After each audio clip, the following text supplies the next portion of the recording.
assalaamu calaykum. qisadan ku soo islaamay markaan ka sheekeynayo xiise gaara ayay ii samaysaa. marka aan ka faalloonayo sidaan ku soo islaamay, dadku waxay ii maleeyaan inaan ahaa Kiristan, se ma aanan ahayn. muddo aad u badanna dadaal kastaba waan ku bixinayay sidii aan Kiristankaasu noqon lahaa. dhinacyo badanna waan iska taagay, se iima ay suurtoobin, balse sheekadaydu qaab kale ayay u dhacday. waxaan dhalay gabadh yar oo marinada hawadu ay wadnaha u sii martaa ay xidhan yihiin, oo ay aad u cidhiidhyoon yihiin, neeftuna ay diiq ku marayso. waana xanuun dilaa'a oo ma sii raago ilmaha ku dhashaa badanka, weliba si xunna ilmahaasi wuu u dhintaa. waa in markaa qalliin wadnaha lagu sameeyaa oo marinadaas la furaa. haddana muddo kadib qalliinkaas dib loogu sameeyey. ugu dambaynta sida marba loo qalayo, ilmahaasi wuu allaystaa. waxay ahayd markii aan warkaas maqlay markii iigu horraysay noloshayda ee aan arko inaanan waxba qaban karin. aan arko in xaalku aanu gacantayda iyo gacan qof kale midna ku jirin. waa markii ugu horraysay ee aan dareemay taagdarradayda iyo daciifnimadayda aadamanimo. weligayba wixii dhibaato ila soo dersay, dadaal kastaba waxa aan ku bixin jiray sidii aan anigu u xallin lahaa. marka aan anigu arrinkaas maare u waayo ama uu xirfadayda ka baxsanaadana, waxaan u dirsan jiray qof aan qarashkiisa qabay. ismana aanan odhan weligay cid ayaad u baahanaysaa. ismana aanan odhan weligaa in aydnaan adiga iyo qof kale toona waxba qaban karaynin ayaad si dhaba u dhaadaysaa. markii ay dhalatay gabadhaas yar oo magaceedu uu ahaa Heena, waxaan toos ugu baaqay gargaarka degdega ah. jidhkeeda oo dhammi waxa uu noqday buluug. midabka cirayska ama buluugga ayuu yeeshay maadaama uu waayey oksijiintii oo aanu oksijiinta qaadanaynin. aniga oo eegayana jidhkeedu in yar ayuu dhimanayey. markii aan arkay xaaladda inantaydaas, waxay ahayd markii ugu horraysay ee aan dareemay inaanay awooddeeda iyo dadka aan aqaano midina waxba aanay ka qaban karayn, ayna lama huraan tahay in aan ku eerto oo aan dhankeeda u cararo awood ka weyn intan aan aqaano. markaas waxaan ahaa mulxid. waxaan ka dhashay qoys madhabka Borotestanka ee Kiristanka ah, si aan ugu mulxid ayaan ahaa. kadib kooxdaas gargaarka degdega ah oo dhakhaatiir la tacaala xaaladda inantaas yar keentay, waan iskaga tegey. intii ay iyagu hawshoodaas ku guda jireenna waxaan u baxay anigu baryo iyo ducaysi. waana markii koowaad ee noloshayda aan baryootomo ee gacmaha hoorsado anigoo ilaahay baryaya. waxaan ku ducaystay markaa ducada mulxidiinta. waxaa jirta duco mulxidiinta iyo dadka shakisan ee skabtiga ahi ay leeyihiin, oo marka ay ilaahay ka firdhadaan in badan ee xaaladaydan oo kale ay la kulanto ee ay arkaan awoodda ilaahay midaan ahayni in aanay badbaadinaynin, ay ku ducaystaan oo ah: ilaahayow, haddii aad jirto waan ku rumaynayaa, ee ruuxdayda badbaadi haddii aan ruux leeyahay. ama ilaahayow, haddii aad jirto waan ku rumaynayaa, ee hawshaas iyo hawshaas iga kor qaad. yacni ilaahay cidaan ahayn oo ay u eertaan ma jiro. aaminaaddiisina waa kuwii ka yaacay, maankooda ayaanu u sheegayaa cidda qudha ee xaalkan wax ka qaban karta inay tahay ilaahay subxaanahu watacaala. markaasay ducadaas shaafalataysiga ah ay sameeyaan. aniguna ducadaas ayaan ku ducaystay aniga oo leh: ilaahayow, haddii aad jirto kuma kala garanayo inaad jirto iyo in kale ee caawim oo inantayda yar ii badbaadi. waxaan markaas ballan ugu qaaday ilaahay maalinkaas haddii uu badbaadiyo inantayda in uu igu hanuuniyo diinta isagu raallida uu ka yahay ee saxda ah. ducadaas weyn iyo ballankaas fudud ayaa iga soo yeedhay.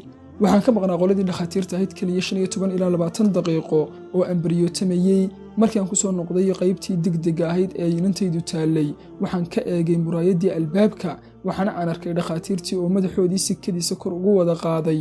waxaana aan dareemay in ay wax isbedeleen, wejiyadoodana amankaaga iyo yaabuu ka muuqdo. markii aan u tegey ee aan wax weydiiyeyna, keliya waxay ii sheegeen inay inantaydaasi fiicnaanayso oo aanay dhimanayn ee ay caafimaadayso.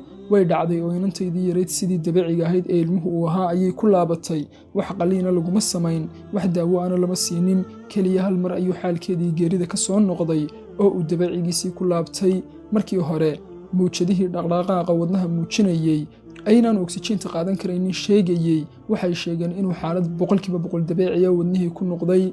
waxaan xasuustaa dhakhaatiirtii oo isku dayayey in ay tafsiiro ay iyagu jeebkooda kala soo baxeen saaraan dhacdadii. xataa iyaga ayaa doonayey in ay fasiraad maangala u raadiyaan si ay iyaga laftooda ugu qancaan waxa dhacay waxa uu ahaa. iyagii ayaa xataa salbabaqsanaa oo isku dhex yaacsanaa. waan xasuustaa keliya anigu waan taagnaa, iyaga ayaanan eegayey, waanaan fakarayey. waxaan u sheegay in fasiraaddaas ay iyagu ku qancayaan ee anigaanay igu qancin karayn. yacni anigu waxaan ogaa in aan ducaystay, waxa meesha ka dhacayna uu yahay aqbalaaddii ducadayda. dhakhaatiirtuna aanay haba yaraato ee far saarin inantayda. cidda xaalka sidiisii ku celisayna ay tahay ilaahay subxaanahu watacaala. waxaan dhaaday inuu ilaahay ballankiisii si qurxoon uga soo baxay, ayna lama huraan tahay inaan aniguna ballankayga oofiyo. markaasaan bilaabay inaan diimaha baadho waxa aan u tuhmayey inaan xaqa ka dhex helayo kiristanka. ugu horrayntii waxaan ka soo bilaabay yuhuudiyadda maadaama ayada iyo kiristanku isku xidhan yihiin. waxaan baadhay kiristanka se ima ay qancin maadaama ay isburin badani ka buuxday labadaas. sannado badanna aan aaminsanaa inaan xaqa kiristanka ka dhex helayo. guyaal ayaan isku dayayey in aan ku qanciyo naftayda inay qaadato kiristanka. in aan kiristan noqdana aan isku dirqiyayey. kiniisadaha kala duwan ee kooxaha kiristanka badankoodana waan tegey oo waan xaadiray, si dhaba u garan maayo intaan kooxo kiristan oo kala duwan kiniisadahooda tegey, aniga oo dhammaantood ka dhex raadinaya inaan xaqiiqada kiristanka ka helo, mid kastana isla hal natiijo oo ah inaanan ku qancinayuun baan kala soo noqonayey. marka laga yimaado iyaga iskhilaafkooda aan xataa isu soo dhoweyn ee loo yimaado caqiidada iyo iimaanka, marka aan baadariga u yimaado ee aan weydiiyo sida ayay sidaasi ku dhacday, iima uu sharaxi karayn. sida ayay waxaasi sidaas ku noqdeen, iima uu sharaxi karayn. kadibna waxa aan ku dhahaa mahadsanid, waxana aan aadaa dhanka kooxda ku xigta ilaa intii aan baadhitaankaas ku samaynayey islaamka ee aan weydiimahaygaas jawaabahoodii islaamka ka dhex eegayey. su'aalihii caqliga iyo cilmiga ku dhisnaa ee aan xambaarsanaana jawaabahooda oo caqli iyo cilmi ku dhisan aan helayey. markaasaan jawaabihii helay ayuu qalbigayguna dareemay xasillooni iyo degganaan. sidaas ayaanan aad ugu sii baadhay ilaa marba aan dareemayey maankayga halxidhaale iyo weydiin ku taagnida inaan jawaabteeda helayo. weydiimahaasi dhibayey ee aan isweydiinayeyna waxaan ku xusay buugaagta aan qoray islaamnimadeydii dabadeed, balse haddii aan qaarkood soo qaabto waxaan diimahaas kaleba saldhig iyo sees uga waayay caqiidadii seeska u ahayd ee aan aamini lahaa. tusaale, saddexdan ilaah ee ay aaminsan yihiin kiristanku ee Trinity, haba yaraato ee meel ka mida kitaabka Baybalka laguma xusin, meelnaba ka soo heli maysid ereyga Trinity uu kaga xusan yahay ama lagu fasirayo saddexdaas ilaahna waa caqiido la dejiyey 300 oo sano kadib Nabi Ciise. garaadkeena ayaana ina siinaya innaga oo falsafado badan iyo weydiimo badanba isku qaadin. haddii saddexda ilaah ee maanta kiristanku ay aaminsan yihiin ay yihiin seeska iyo saldhigga caqiidada kiristanka, caqliga ayaa inoo sheegaya inuu Nabi Ciise toos u sheegi lahaa oo diinta uu ku salayn lahaaba. haddii ereyga diktoorka aan yara fasiro, waxa uu halkan uga jeedaa diktoorku tusaale ahaan Nabi Maxamed sallallahu alayhi wasallam waxa uu la yimid diinta islaamka, waxaana ay ku dhisan tahay in ilaahay keligii la rumeeyo oo aan cid cibaadada lala wadaajin. saldhiggeedu waa iimaankaas. wixii koowaad ee uu Nabi Maxamed dadka kala hadlayna iimaankaas ayuu ahaa. kaas ayaa diinta intii ka dambeysay oo dhanna lagu salaynayey oo ay ku qotontay.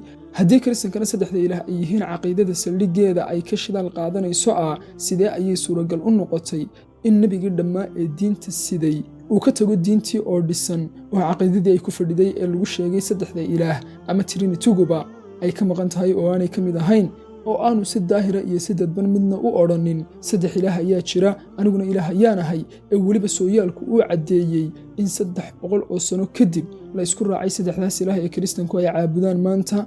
caqliga ayaa inoo sheegaya inaanay caqiido saxan markaa ahayn. caqiido nebigii siday ee diinta lagu fadhiisiiyeyba aanu si dadban iyo si daahira midna u sheegin, oo aan xilligiisii iyo qarnigii ku xigay iyo kii labaad midna la aqoon ee qarnigii saddexaad kadib la sameeyey. kitaabkaas diintaas ee Baybalkana aan sinaba ugu xusnayn. waxa uu leeyahay diktoorka hadalkiisa sii wataa, waxaan u baadhay bal inuu waxay dadka kiristanka ay ugu cudur daarayaan caqiidadaas ay aaminsan yihiin.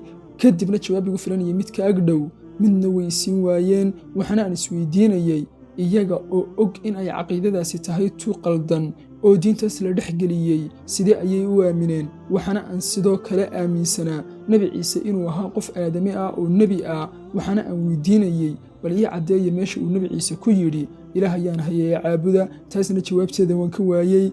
markii ay meeraysi ka dhammaan waayeenna waxa aan ku lahaa war 88 jeer ayuu Nabi Ciise ku leeyahay injiisha ama kitaabka Baybalka waxaan ahay qof aadami ah, mana jirto meel keliya oo uu kitaabkaas kaga sheegayo inuu yahay ilaah. ee maxaad u aaminteen? wayna ka jawaabi kari waayeen. sidaas ayaan ugu qancay islaamka kadib markii aan weydiimahaygii oo dhan jawaabo caqli iyo cilmi ku dhisan uga helay. Dr. Lawrence Brown qisadiisa islaamka mucdeedu waa intaas. waxaana uu soo islaamay 1994kii. waxaana uu qoray buugaag ay ka mid yihiin Guarded, Al-Wasiyya Al-Ula Wan-Nihaaya iyo Al-Lafifa Ath-Thamina oo ah riwaayadii ugu caansanayd Mareykanka 2007 ee abaalmarinta riwaayadii ugu wanaagsan ku guuleysatay. qofka doonaya xaqa inuu helaa xaqa meel walba uu ka helaya oo Ilaahay ayaa yidhi sanuriihim aayaatina fil aafaaqi wa fi anfusihim. qofka iska indhatirayaana hal diidaysa geed ay ku xoqato ma weydo, nin meeli u caddahayna meeli ka madow. hore ayay Soomaaliya uga mahmaahday. wasalaamu calaykum.